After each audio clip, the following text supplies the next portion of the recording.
Hello, welcome to the first of a three-part series for Future Oxford Zero Waste Initiatives and talks diving into specific sectors, looking at Oxford County waste and how businesses, in this case, the commercial sector today, as well as later, we're going to look at different sectors within our community, the industry, bigger business, as well as institutional teachers in education and healthcare. So we're going to look into those at future dates. But my name's Carrie, and I am part of Future Oxford Zero Waste Subcommittee. And I'm just a volunteer. I'm really interested in zero waste and how we can look at our own community and reduce waste locally. And this is a wonderful opportunity today to be live on Facebook, courtesy of the Oxford County Library System. So we have some help there, which is wonderful. Thank you for that, as well as the Oxford County Future Oxford series. Let me introduce you to the Manager of Strategic Initiatives for Oxford County, Dennis Guy. He's going to tell you a little bit about Future Oxford today. Well, thank you, Carrie. Thanks for all who are tuning in so far tonight. I thought I'd give you a quick synopsis on kind of where tonight's speaker series was kind of born. Right back in about 2014, a group of community members got together and they were tasked with engaging as much of Oxford as possible to come up with a community sustainability plan that included a vision and some goals and actions for all of us to work towards to really foster and maintain a high quality of life in Oxford County.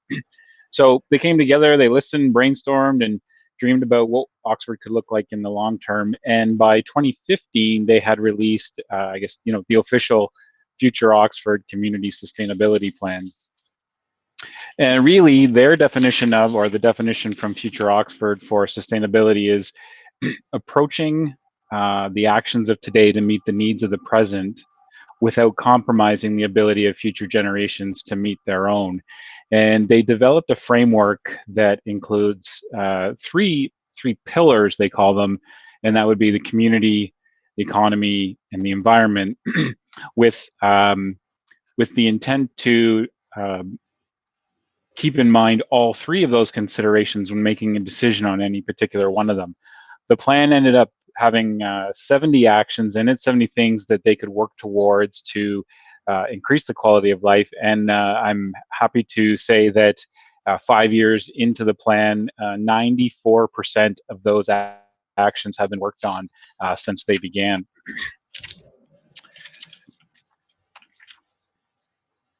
So Future Oxford represents a vision to foster and maintain a high quality of life.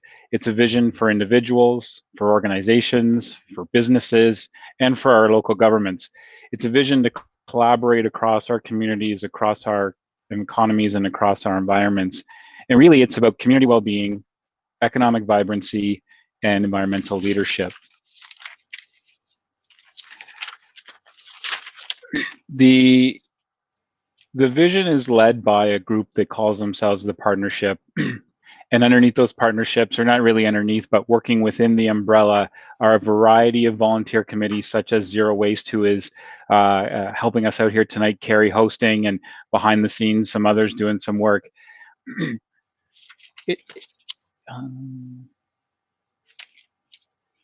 So I also wanted to say that part of this collaboration and the collaborative approach we take is, in fact, working with the library tonight to take a deliberate approach and focus on this relationship building that brings together faces and places who are solving some of Oxford's most challenging issues. Tonight, that being waste in the commercial sector.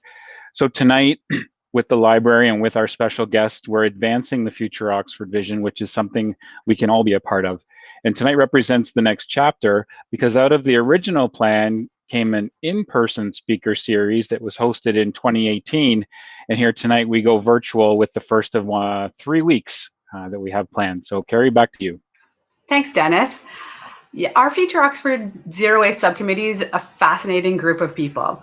Not only does it have waste management staff, as well as Dennis for the Oxford County staff component, we also have community members that have construction background, which C&D or construction and demolition waste is always a big problem. We have people in the industry sector and the auto sector, which is big in Oxford County, of course. We also have people like the founder of Transition to Less Waste, so community groups, as well as we have people from our Southwest Public Health, and we also have some agricultural folks from Agriculture Canada, because that's also big in Oxford County. So if you have the opportunity to ask questions through our speakers today, we have 2 speakers. There's a chat function that you're able to use, and you can see this down below right here. If you have questions either for both of our presenters, anyone who you see on the screen you'd like to ask a question about, or even to share your experience too. Maybe if you have a zero waste hack you'd like to share with the rest of the audience, please feel free to use that chat function. We'd really like to see it, and then people can address it and watch it later too. All right, so without further ado, let me tell you the 2 speakers that we're going to be talking to tonight. We have a couple of people, both of them small business owners.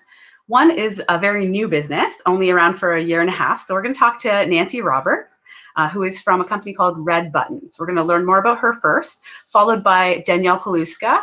And some of you may know her if you live in Oxford County, because Wild Comfort Body Care is a company that's been around since 2014. And we're going to learn about both of their companies, how they have adapted zero waste policies or procedures, or how they've changed their business over the years to adapt to our changing lifestyle, adding sustainability features as well too. So we're going to talk to each of them, and then we will wrap up the end, and we're going to have Sarah McDonald from the Oxford County Library System. We'll introduce her at the end to give us some updates on some library materials that will be available through the library system. The hemp plant, and why it was tragic that they took that plant away in the, I think, the 70s, and 50 years ago, I think they outlawed hemp. And she told me about all the properties of this wonderful plant, and how you can make so many things from it, and how environment, and I just couldn't believe it. So I had to get my hands on some, and I did manage to find out that hemp comes from Romania. It also comes from China, I'm told. And I managed to buy a shower curtain made from hemp through a company in the United States. And I thought they had manufactured it, but no. The North America does not manufacture textiles anymore. It's all, we're purchasing, offshore. And Woodstock, as a side note, used to be a textile town. We had, what was the name of the sock company? It's just left my mind. We had a few. There's La France Textiles. There was the Paquette sock making factory. So there's a number of textile factories in Woodstock. You're correct. So is hemp and specific fabric choices important to you in your zero waste movement for making reusable products for people? It absolutely is. I couldn't believe it. When I first got my hands on this, I'll just show you what it looks like. This is this shower curtain, and I had somebody some young person come up to me and tell me at the outdoor market in Woodstock, she said, "Did you know that they lined the hangers in World War II in Europe? They lined the ceiling and the walls with hemp fabric to protect and preserve the fighter aircraft, to moderate the humidity within the hangar." And I thought, this stuff is great. So I brought it and I started working with it to make some of the cozies out of hemp. And I would spray it with water to iron it. And I sprayed it and the water just sucked right into the fabric. So I really got a closer look at how the fabric works. When I wash it, it gets softer and softer. Hemp is so strong, it'll last you forever. So not only is the plant itself feeding and cleaning the environment, feeding the soil, it's doing so many good things for the soil, we can wear it and we can have a garment that would last us a lifetime, maybe even 2. You could even, it would just last forever. So that really, really had my attention. So the next thing I tried was, remember, I had to keep my little projects small because this shower curtain was super expensive. So I had to be, well, I'll put hemp in the lining of a reusable panty liner. So underneath this wicking fabric is a layer of hemp. And so, obviously we're reducing waste by, using this over and over again. It's something that could last, a very long time. So that's sort of what I was working towards when the pandemic happened. And then when I told my uncle that I was basically left aviation, he wasn't very happy. But I told him I was starting a company, and he said, if you start your business, he says, you need to dream big. He says, and I mean so big that it scares you. So I thought, well, I know exactly what that dream is going to be, because I really, really want the environment. The climate change I've seen from the air is ridiculous. How the pollution has caused problems, the jet streams move, the storms are more violent. It's terrible. So I thought I would love to see hemp being grown in Oxford County. I've heard we have some of the best soil in North America.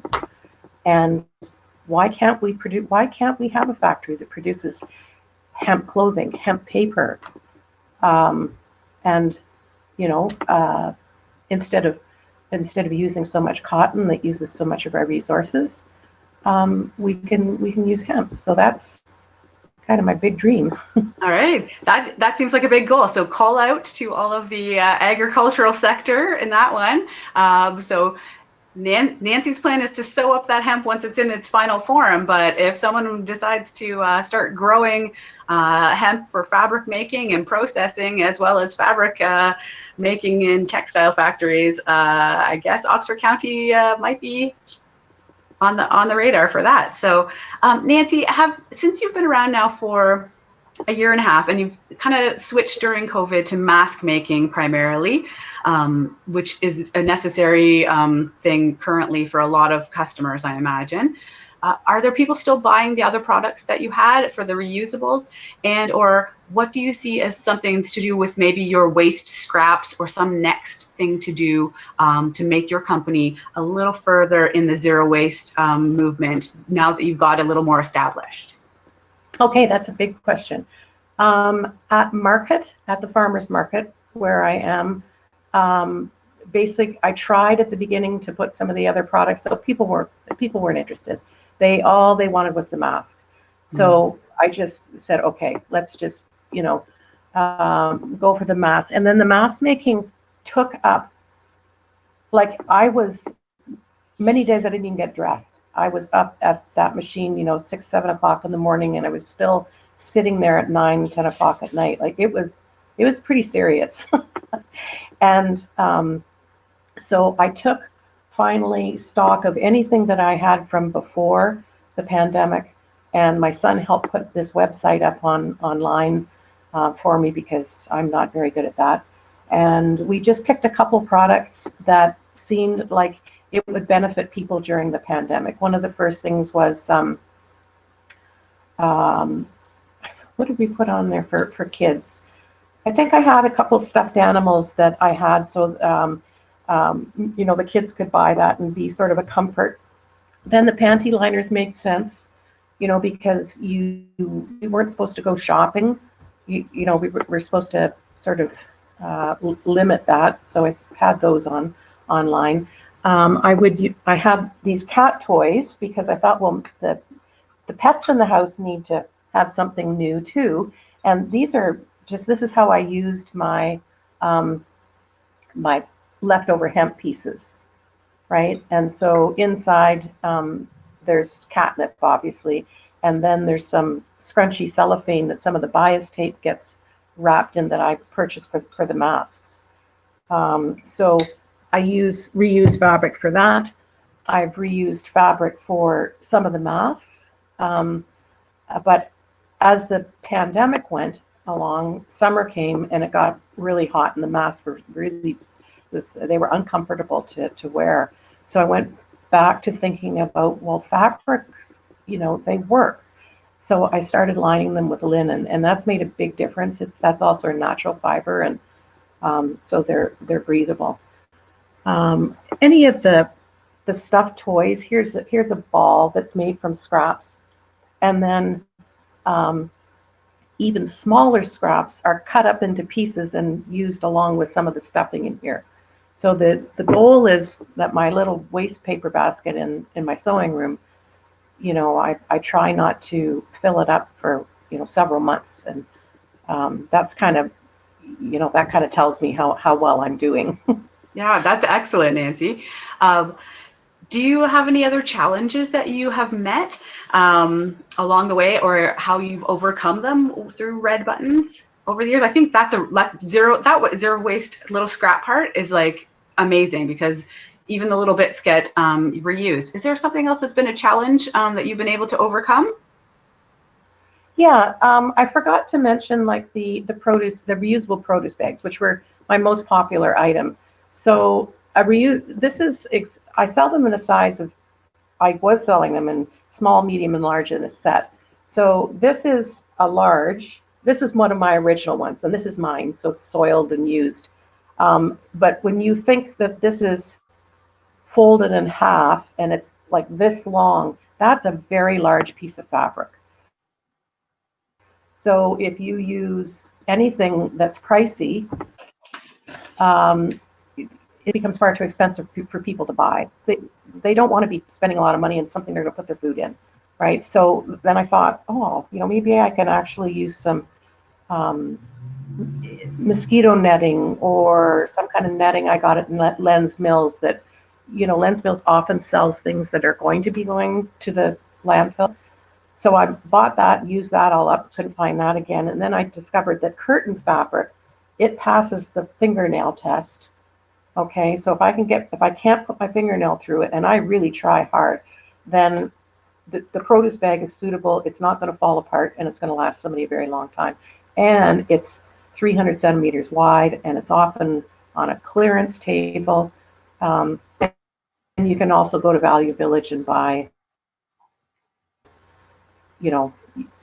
curtains that have been used. So I'm trying my best. So you're recycling fabric along the way, which is helpful. Yeah. Yeah. Great. So that is a challenge, to keep things.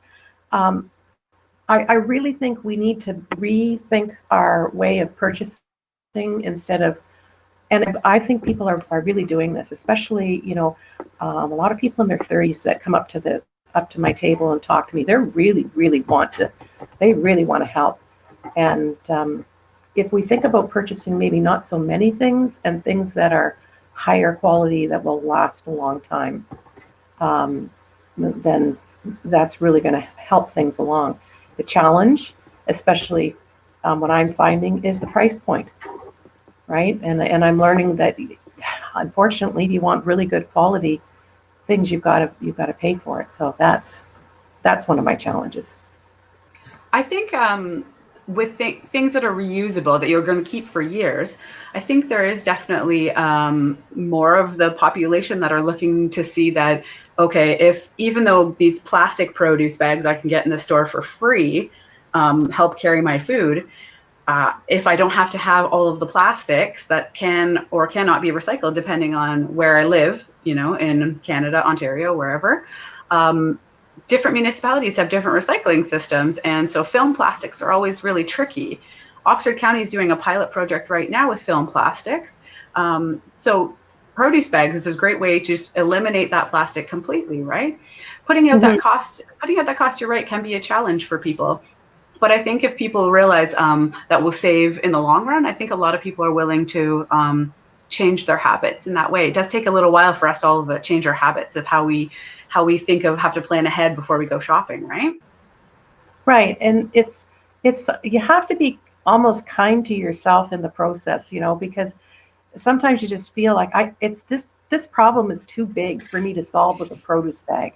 But if you just change one thing at a time, slowly, things in your life will be more reusable and longer lasting.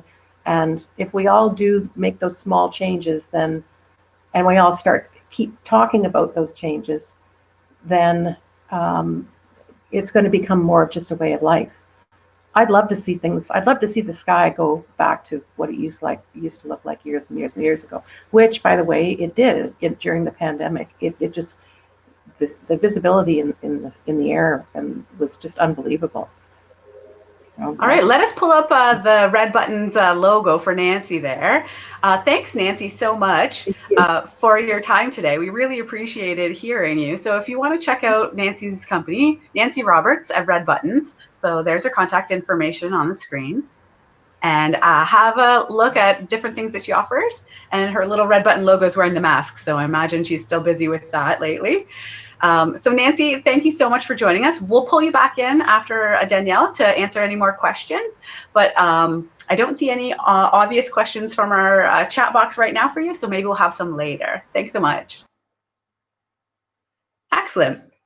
Well, in Oxford County, like a lot of residential areas, residential garbage is a lot easier to divert, and a lot of people, well, maybe not easier, but lots of people have the habit of trying to divert and recycle and reduce at home.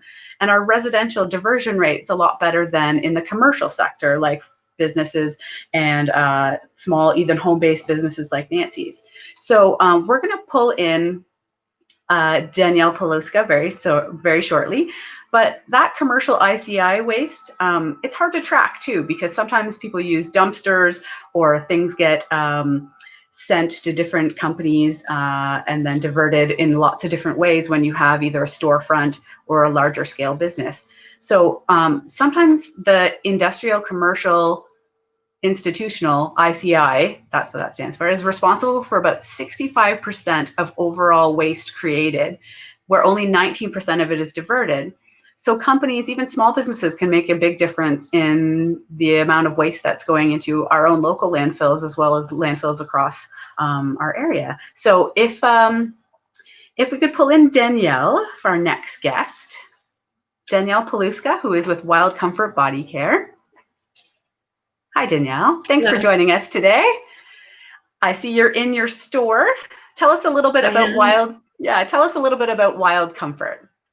Okay, so we started about 6 years ago, and it's a completely natural skincare, hair care line.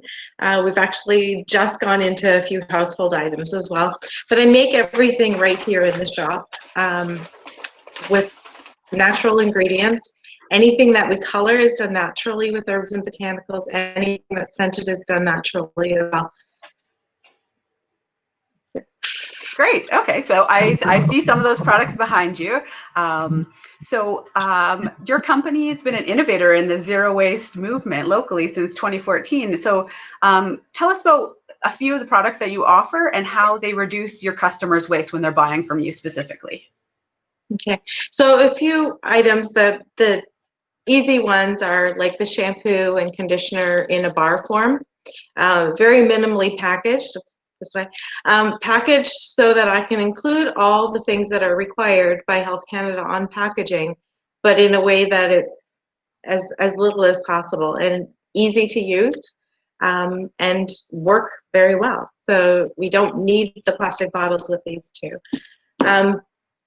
Initially, I started thinking about waste as soon as I started thinking about packaging products. And so with bar soap takes a very minimal packaging, little piece of paper that's recyclable with all the necessary information on it is adequate for packaging of bar soap. But we started doing liquid soaps early on. Sorry, my camera's backwards. So I really struggled with this, right? So we've got a plastic bottle, plastic components, and I tried to find alternatives to this. Could I go with glass? Could I go with metal? And everything besides the plastic wasn't holding up the way that other things were. And so about a year and a half in, I was like, I think I have enough volume now to be able to offer refills. So refills at the market, refills at my store. And so that's been going for about 4 years. And there's always problems, right? So one of the issues with refilling stuff is that people had to find me. And although, like, I love seeing people, it's not always easy to get out south of Woodstock or to the farmers market. And I love those problems because they make you think. They make you think about, okay, so there's got to be a way to do this. And because I make everything right from scratch here, there's different times in a process that you can stop things and make a whole new product. So this is actually now our refills. Not compostable in wood stock, but this packaging is actually a compostable material, commercially compostable. The stickers are not yet. We'll see if we can get to that. But this actually is a complete refill for this bottle with a little bit of water from home. And so that constant kind of trying to figure out, how can we do this? How can I do it better? So And that's so, a few. yeah, refills are a big one, right? Like that, if you're able just to have one container and keep refilling it, if you're always going to the farmer's market anyways and popping by to see your shop, if they happen to go by, like that's, refilling is one of those great things. That's a game changer for a lot of waste at home, right? So I'm sure your customers, probably the ones that do refill, often probably do it repeatedly, right? So yeah, so this bottle I changed to a black top 4 years ago. And so I have customers who are refilling the bottles with white tops still. So that means those bottles are 5 years old and they're still functioning and still working. And imagine that this was possible to throw away, not that, like if we weren't refilling. Yeah, that's big. That's really great. So how about the if here's an informal survey, everyone, talking about, for our guests that are on the screen in the chat function. Survey: do you prefer bar soap or liquid soap? Because that's a big thing, because you sell both of them at the store. So let's hear your answers. So pop onto the chat feature. Tell us, vote for liquid or vote for bar as your favorite type of soap. Everyone has their preference, right? Everyone does. They do. We'll come to that in a second if people are able to put that in. What resources are you able to recover from the process or packaging of other parts of your business? Okay, so one of the first things that everything comes with a feeling of, I'm annoyed by this, right? I had a 5-gallon bucket, and this is not a 5-gallon bucket. This is a much smaller bucket of all my soap waste. So this is all the scraps from when I'm trimming soap. And after, I don't know, 6 months of making soap, I had a whole 5-gallon bucket full of that. I'm like, it's good soap. There's nothing wrong with it except it's ugly, right? It's just this little bit. And so I started to do some thinking about how to reuse it, and melting it down makes for a very ugly piece of soap. And so what I decided, and I did a little bit of research on wool. And wool it doesn't hold on to bacteria. It'll felt right around the soap. And so we actually started making the felted soaps with all of our leftover bits of soap. The ones that you're seeing on the picture, they're actually commercially dyed. So up until a year and a half ago, I was completely using commercially dyed wool. And then I started to think about, well, everything in my business I'm using natural dyes. Let's see if I can do this. So it was the next learning project. So this is actually dyed with onion skin. Nice. And avocado pit. So if you think about your kitchen, those are two things we use a lot of, and it makes this beautiful, brilliant yellow. And the onion skins, I've also gotten orange with onion skins. And this is almost like insulation pink. I don't know if that's showing up on the computer, but I have a whole array of different colors that I've gotten just from either waste in my shop, so like the herbs and botanicals that I'm using here, things in my yard, or in my own kitchen. This is one that's, I think this is blueberry, and then just a black sheep's wool, and then avocado. Nice. So this is actually a great way to use soap. It lathers right through. Tons of people who are just like, can't wait for the next batch of felted soap. So. Yeah, that's a fun way. I'm sure gardeners who have really dirty hands will really like that one to scrub them a little bit clean. Oh, we got some comments there. Pauline says that's amazing. Maybe she's going to be a new customer for you. And also, Come by and make one.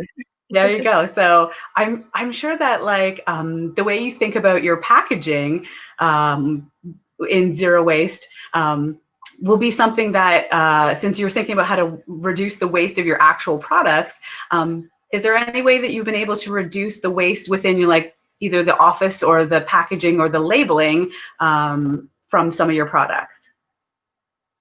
So that's been something that's been on my mind more in the last little while. You look at the amount of waste, and I'm very conscientious about waste. So like anything that comes to me that's using bubble wrap, I just set it aside, and when I'm shipping things out, I'm reusing that.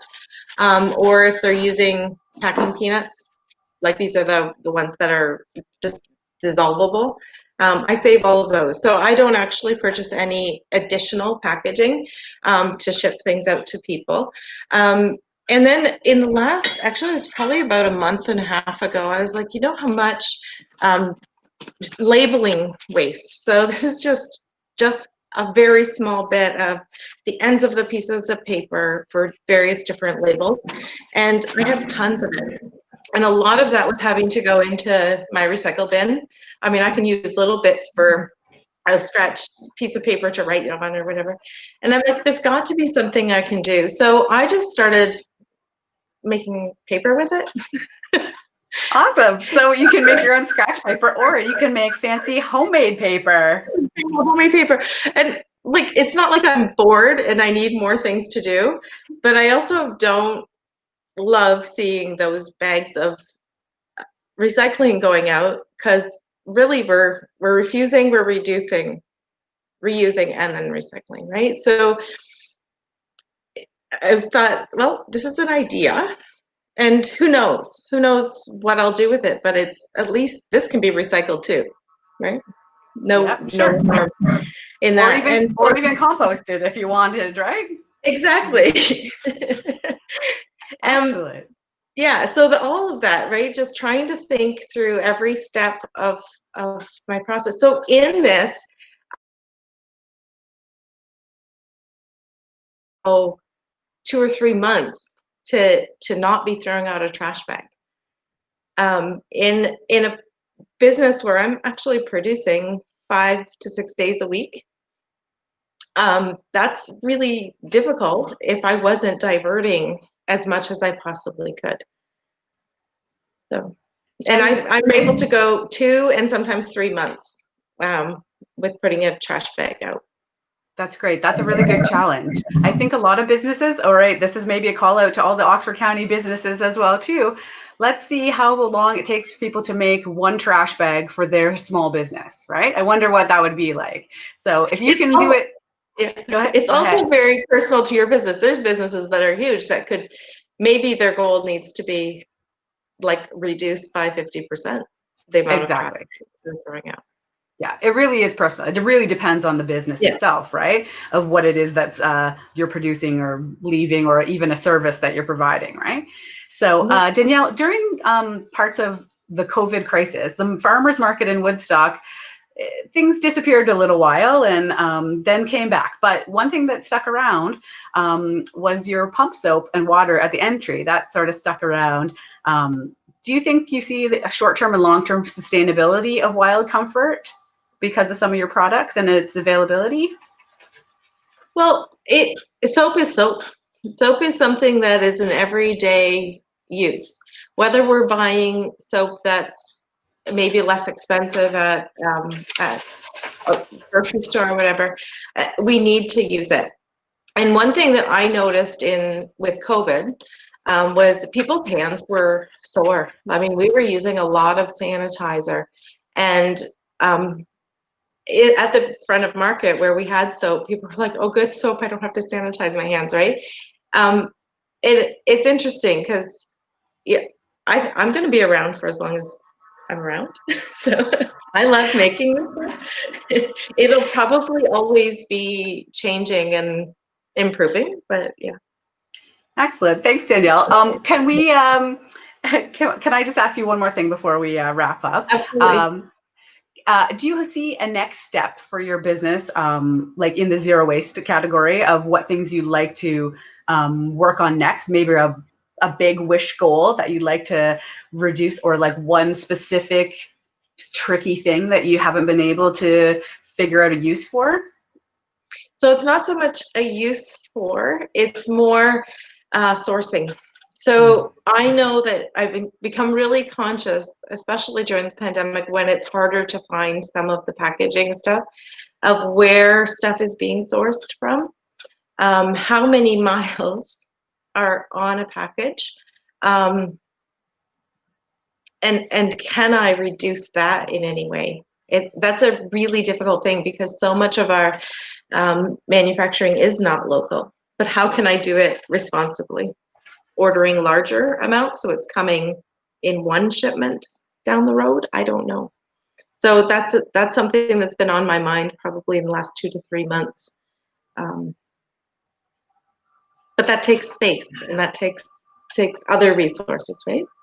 All right. If anyone has any suggestions for Danielle to source some things locally, we love to see that in the chat feature too. There's a lot of great things that are happening in Oxford County, and Wild Comfort, as well as Red Buttons, is just some of them. So what I'd like to do now is, if we can maybe let's pull up your contact information for Wild Comfort and have a look at that. Anything else you'd like to wrap up to say, Danielle, before we give you a big thank you? No, thank you for the opportunity to talk about it. I love to be able to kind of talk about it. I kind of sit here in my own mind trying to figure out what to do next, and it's nice to be able to say this is what I've done. So. Yeah, I love to hear about this as well too, because this gets an opportunity for other local businesses to use you as an example, or maybe they can contact you for advice if you like as well too. All right, so what we're going to do is we're going to pull. I have a long way to go. Let's not forget that. Advice is always helpful, even if you're just starting the journey. Can we pull in Nancy as well now too? So Nancy Roberts from Red Buttons back in with Danielle and I. Hi, Nancy again. Hi. So Danielle Paluska of Wild Comfort and Nancy Roberts of Red Buttons. We're just going to spend a couple of minutes all together here in case anyone has any questions for you directly. We've had some really good comments in the chat function. There was someone who asked about, Tim was asking about if we could watch this later. And of course we will. This is being recorded. And so even if you're not able to watch it during our live function right now, people will be able to view this later and check out what this and the first of the 3 series, as well as all of the other 3 once we have them later. So this being October 14th, will be our first function, and then next week we have one next week as well too, and the week after as well. So waste reduction week's coming up, and we'll talk about that in a second. But does anyone have any questions for Danielle or Nancy about their zero waste inspiration? We did have someone from Future Oxford also saying, Danielle, you're a zero waste inspiration. So since you've been inspirational to hopefully change some other people's minds and businesses about some of their practices too.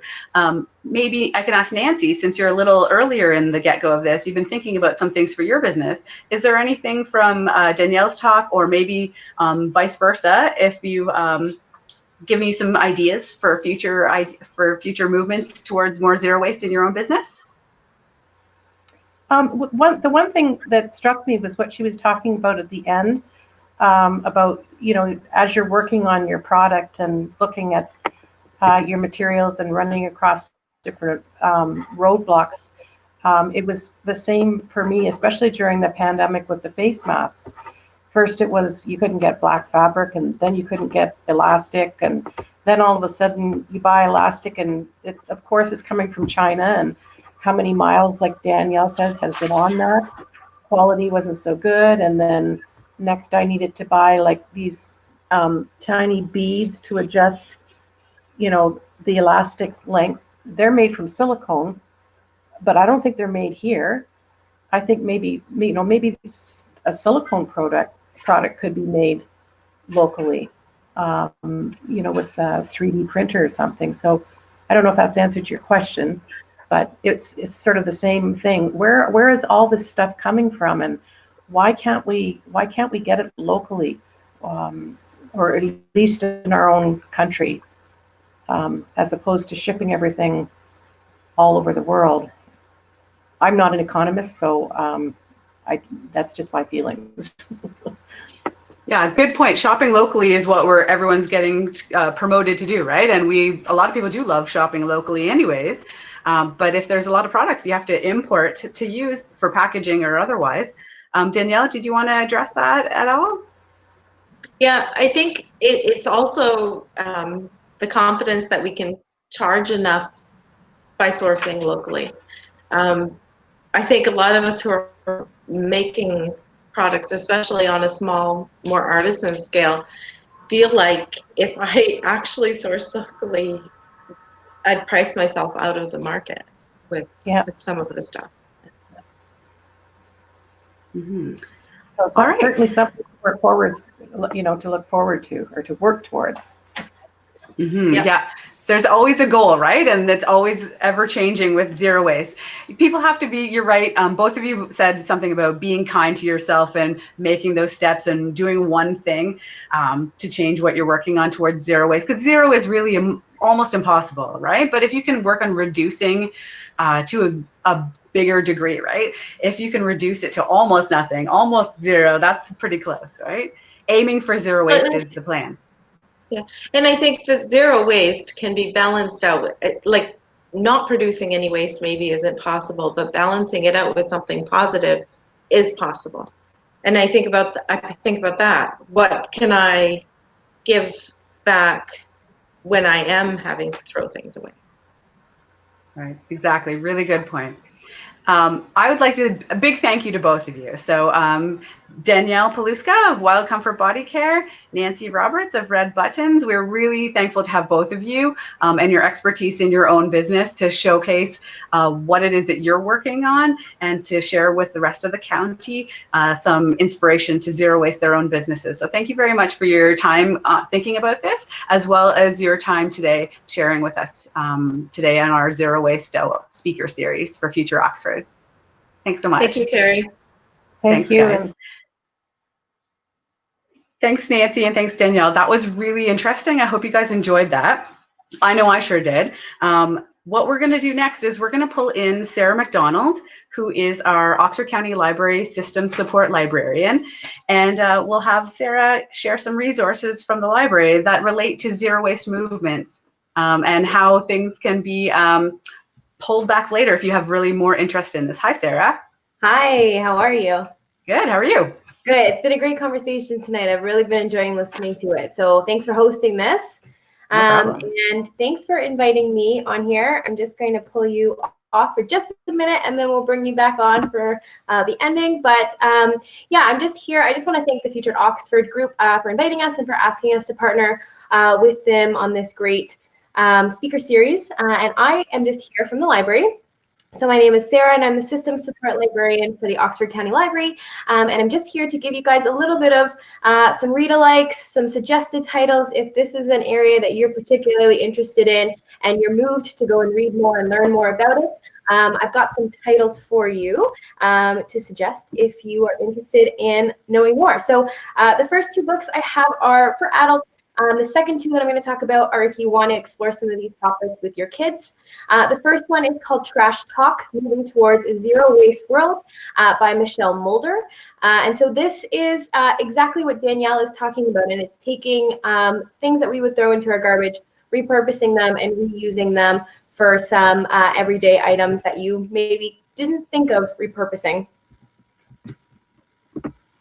Okay, and then the next one is Zero Waste Home, the ultimate guide to simplifying your life and reducing your waste by Dee Johnson. So this is kind of a two-part book. It's part memoir and the story of Bea Johnson and how she transformed her family's life by reducing their waste. And then it's also partly a step-by-step practical guide that can give you as the reader some everyday tools to help diminish your footprint and simplify your life. So those are really both great titles, and all of these titles are available through the Oxford County Library system, and you can access them online with your library card. You just head to www.ocl.net and you can check out our catalog there. So the next two books I have are really for the kids. So if you are just trying to figure out how to navigate some of these conversations with kids in your life, these are two really great books. The first one is Follow Your Stuff. Who makes it? Where does it come from?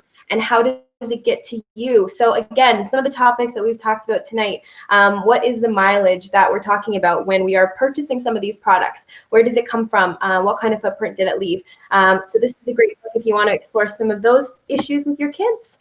And then the last one that I have is Trash Revolution, Breaking the Waste Cycle. So this book explores the entire life cycle from beginning to end of some of these products that we are throwing out on a regular basis. They're finding their way to our garbage every single week. So it shows you how raw material is transported from being a raw material into the goods that we're purchasing, and then what happens to it when we throw it out. So some really great books. Again, you can access any of these titles with your Oxford County Library card at ocl.net. I thought I'd also mention a few of our other resources. So the library is a great place to go if you are starting your process with zero waste. Our whole philosophy is reducing and reusing, and passing one book along to you and then to all your neighbors as well. We also have a kitchen library, which is really awesome. If you haven't accessed our kitchen library, I cannot speak about it highly enough. If you've never used an Instant Pot, or an air fryer, or you're throwing a birthday party for a kid who loves Star Wars and you don't want to buy all of that Star Wars stuff to then have it find its way to the garbage, you can borrow it all from the library. And so you can borrow it from us, use it, enjoy it, have your Star Wars birthday party, and then bring it back to the library. So these are all ways that you can get involved in zero waste, and some resources that you have access to with your library card for free. Any resident of the Oxford County, including Woodstock, can have a library card. So if you're interested in getting a library card and you can't make it out to one of our branches, we are signing up people virtually right now due to the COVID pandemic. You just have to email us at myaccount@ocl.net and we'll get you signed up with a library card. So those are just some suggestions that I have for you if these are areas that you want to explore. Check out our website. We have tons of great programs and resources and services available to you, a lot that align with what Future Oxford and the Zero Waste Committee is doing. So I am going to find Carrie down here and bring her back in. Thank you for giving me a couple minutes to just explode about the library and to share my passion with it. So thank you again, and thanks for a great night. But I will hand it off to you, Carrie. Thanks so much, Sarah. That was wonderful. Actually, I've read a lot of those books from the Oxford County Library system, and Sarah's completely correct. There is a lot of resources, way more than even those ones that she had mentioned, both for kids as well as adults from the Oxford County Library system. Wow, that was wonderful. Great suggestions and great presenters today. I'm really impressed with all this. We also have something else for you guys today. Yay, something brand new. Even if you don't own a business, if you're a small business owner, this will be good for you, but it also will be really good for residential areas, your house. So what we like to do is show you, let's have a look at the waste audit. It might be a little bit tricky to see here, but you can find this at futureoxford.ca, and under the resource section, you'll be able to find out how to do your own waste audit. It's got some little tips and tricks. It's a fillable form, so you can keep your waste audit completely zero waste. And what you want to do is go and find the resources for futureoxford.ca, find the waste audit, and check out what waste you're actually producing at home. So if you own a small business, you could also do that with your business and see what is it that is the most waste produced. You can do a little tally at the end of the week. keep one of these by your trash can, make a little tally of everything that you waste over the week or things that end up heading to landfill rather than being recycled. It's a really great tool, and it's just brand new just for you guys right now. So it's going to be rolled out for Waste Reduction Week, and we'll do a little more promotion around that. But thank you so much to the Oxford County team for putting that all together for us. And that waste audit is a really good way of being able to functionally see and measure what waste you're actually creating at home or your business, and seeing if you can now find ways to reduce that. So I just want to pull in, before we wrap up, I just want to pull in Dennis Guy one more time, and then I'll talk about Waste Reduction Week at the very end. Hi, Dennis. Hey, thanks, Carrie. What a great presentation tonight. I want to mention one thing before I thank everyone, and that is the Future Oxford Legacy Fund. I think appropriate to tonight with a couple local business owners and entrepreneurs. One of the things that has come out of the Community Sustainability Plan is this annual fund that provides both loans and community grants to organizations who are looking to further their activities toward community sustainability. And so, in fact, it's administered by Community Futures Oxford on our behalf, and their executive director presented to County Council this morning, speaking about their last 4 years, I believe it is, that they've been administering the fund, and more than $500,000 has been invested in the community to help them, whether it be achieve zero waste, renewable energy, pay a living wage, whatever sort of community, economy, or environmental improvements they were trying to make.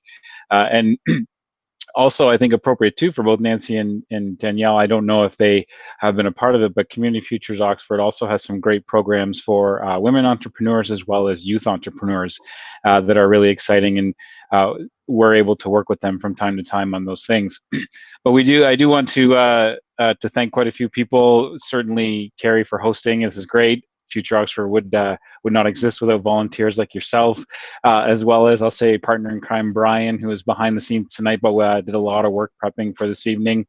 Sarah, thank you for co-hosting, and the library to being a part of this. The recommendations you gave, I know personally I have used some of the kitchen rentals at the library to bake cakes before. Also, Thomasina and Jen behind the scenes helping us get the word out, preparing a lot of the logistics and materials for us. Of course, Nancy and Danielle, who are great examples of advancing the Future Oxford vision. And I love how both of them have a really a good balance between environmental, economic, and community. Oftentimes we think, and certainly with zero waste, that it's all about the environment, but it's also about thinking of the economics and the community-based aspects of running their business, and they both have great examples of that.